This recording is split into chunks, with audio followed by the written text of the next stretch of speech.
Hello, this video will be a tutorial on how to use the Interactive Brokers client portal platform to place trades and manage existing orders.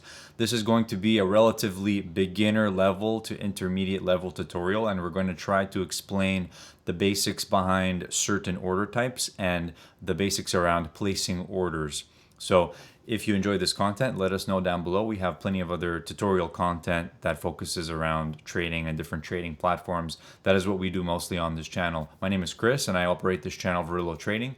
And let us know down below if you enjoy this content. Cheers. So to get started, you need to log into the client portal platform. And in order to do that, you need to have a live and funded trading account with Interactive Brokers.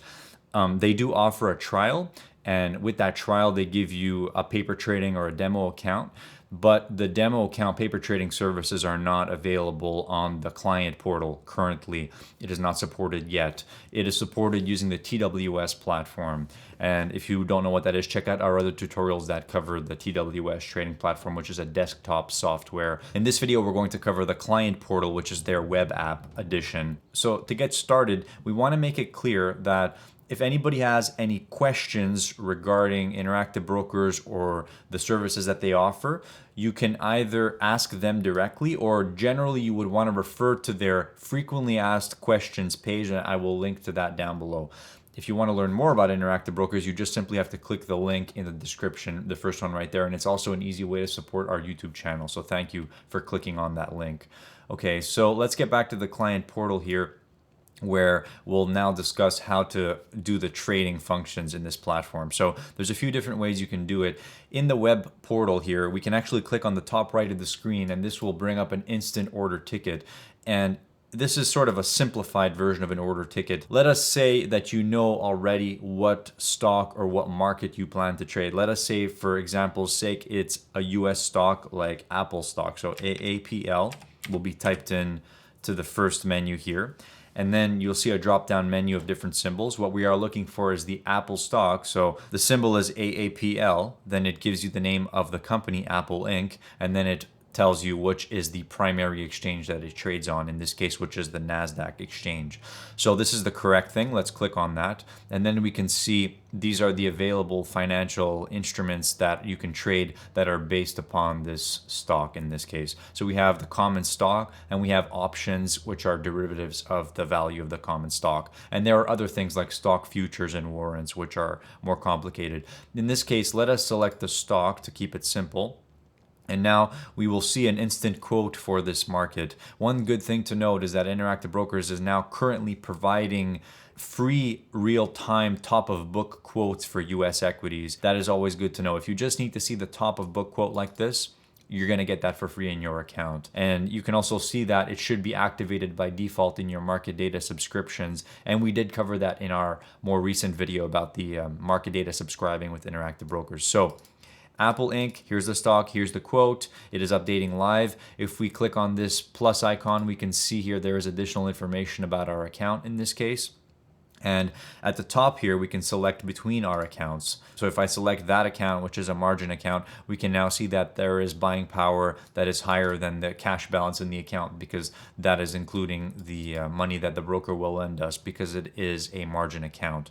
The broker will allow us generally around a 3-to-1 leverage to buy certain companies and US stocks. You can see here that our total buying power, including the leverage, would be around $10,000. And we can now proceed to place an order. This is the order ticket menu, and you should definitely become familiar with this. Remember, we are using the quick trade menu, which I clicked on the top right of the screen in order to get to. We will also show how to do the same thing using the trade menu later on. So the first thing you need to know is if you are going to be buying or selling this market, and what is the quantity of your order. Different people have different methods for determining the quantity, and remember, in this video we are not giving any recommendations to place any particular trades. It is up to you to manage your risk and understand the risk that you are taking at all times in the marketplace. So let us say, for example, we are placing an order to buy one stock. In this case, it could be buy or sell. We just want to explain to you the mechanics of different order types. I believe that the most important order type that everybody should learn about first is the limit order. That is why it is the first order here in our drop-down menu. The limit order is basically an indication to your broker saying that you want to buy a stock at the price you put as the limit price or better.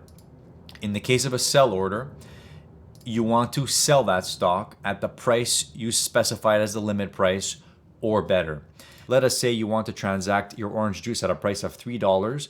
So in your limit price here, you would simply say, I want to buy orange juice at $3 or better when it is trading at $6. So what happens when you submit a limit buy order is your order gets placed on the book and you are waiting there until the market comes close to trade your price, and eventually you might be matched with a trader who wants to sell at the price that you want to buy at. So when you are using limit orders, you are submitting bids and submitting offers in the case of sell orders into the market. If you submit a limit buy order at the current asking price, you are basically saying to your broker, I want to buy the market at the ask, therefore you will be filled immediately on that order. Because what you are doing is you are buying into traders who are offering to sell at the best asking price.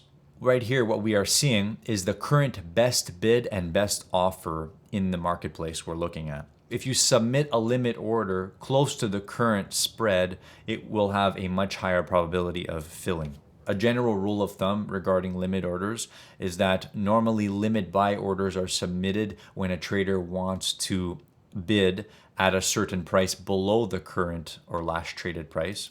And regarding a sell limit order, it is when a trader wants to sell at a price greater than the last traded price. They are submitting an order there and they are willing to wait patiently for the market to get to that price. Limit orders are used in the case of profit taking and in the case of passive entries into trades. Now we will give an example for how to use a limit order. Let us say the market is currently trading here at this price. This is the last traded price of this market, 155.60 cents. Let us say that we want to buy one share of this market at a price of 153 or better.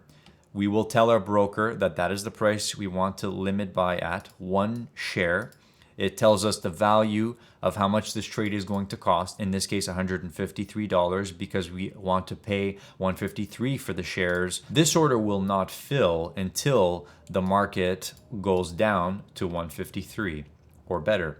And that also will not guarantee a fill, because there are some scenarios where your order may not be given priority, or maybe you actually picked the lowest price that the market traded at for the day, and for whatever reason you actually just did not get filled at that price. So limit orders do not guarantee a fill, but the closer you place a limit order to where the market is trading, the higher the probability that they will fill. So if the market were to go through 153 at any given moment, your buy order would most probably be filled. Actually, it should be filled, 100% sure, if the market went right through that. Some people ask questions about submitting orders in currency rather than in shares. And one thing that we can say about this is that probably it's recommended to stay using shares, because in the case that you trade using currency, sometimes you can be routed using the fractional share system, and you can end up in a position where you might be long or short a portion of one share, and that may not always be ideal, especially if you are trying to enter or exit out of a position outside of regular trading hours. So definitely do your own research regarding fractional share trading before doing this. So I would recommend using shares only. So again, one share, price of 153. The time in force is important. If you want to submit an order and you want it to be held with your broker for many days, if not months, then you will set this time in force to good till canceled. What this means is that upon the close of trading for the day, the order is canceled and then it is resubmitted the next time the market opens. That is how a good till canceled order works. Whereas with a day order, the order will be canceled when the market closes. If you check the box for outside regular trading hours, then the orders will remain live after the cash market close, which is at 4 p.m. Eastern, through the extended trading hours until 8 p.m. Eastern time, which is when extended trading hours for US stocks close.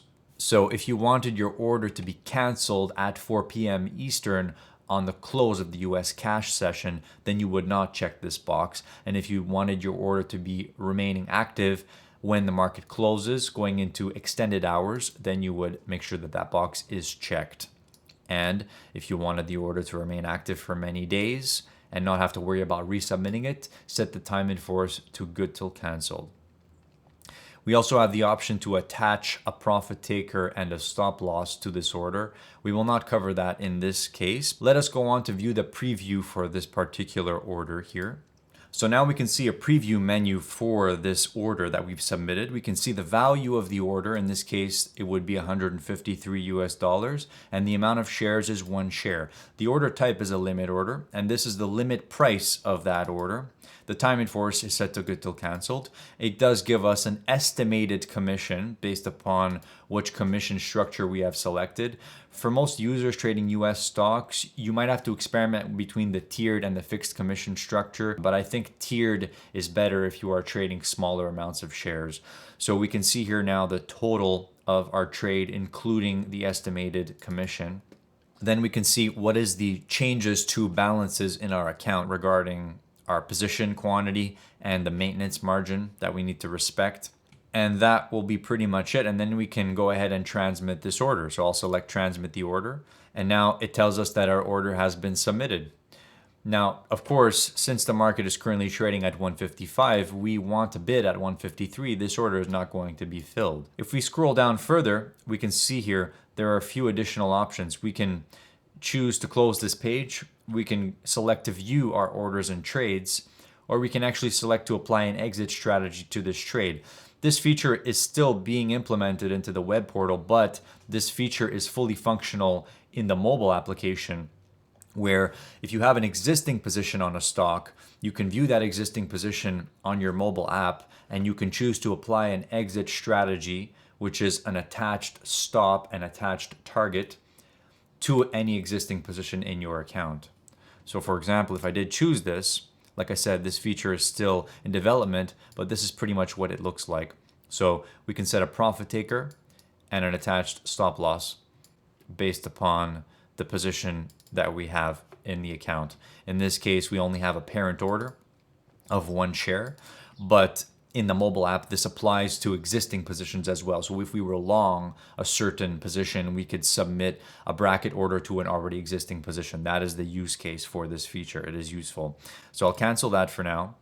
And now if we go over to trade, then select orders and trades, we can see these are the orders that are currently active in the account. This is one order that had been canceled earlier today. And this is one order that is currently active. It has been submitted. We can see that this order is active right now in the market. We can select this order to view the order. And then on the bottom right of our screen, we can choose to modify the order or cancel the order. In this case, if we select modify, we can modify the price, the order type, the order size, the time in force. And when we submit the modification, our old order is canceled and it actually submits a brand new order. Some people are often confused about that and they think that it's the same order that just gets adjusted. No, actually the way it works is it's a brand new order that gets submitted when you modify an order. So we'll go back and we'll actually cancel this order for now. It will ask us if we're sure we want to confirm to cancel it, and we'll accept that. So the next method we'll show regarding placing orders in the platform, we'll be using the trade window here, the trade menu. So go ahead and select trade, and let's go ahead and create a brand new order ticket.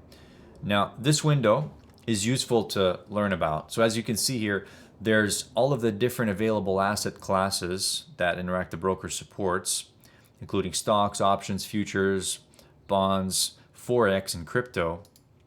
And some of these may not be available in your country, but it is still interesting to know about. We can also convert currency in our account here, as well as close positions in our account. So let's say we want to submit an order to buy or sell a stock.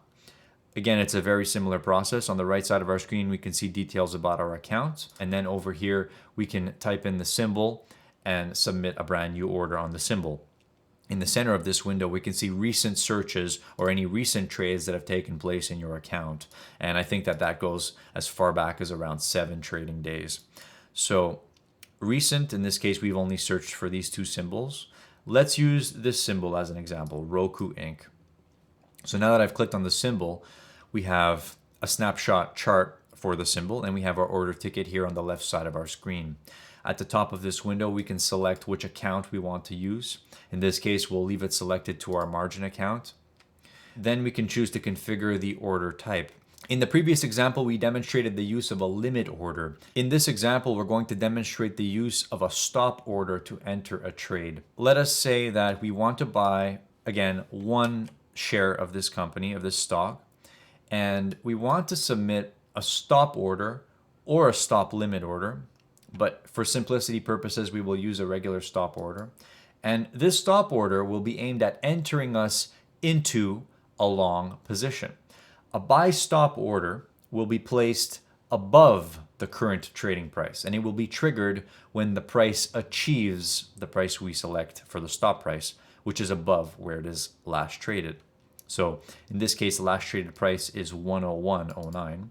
Let us say we submit a stop price of 105. What we are indicating to our broker in this case is that we want to buy this stock when the market goes and trades at a price of 105 or higher.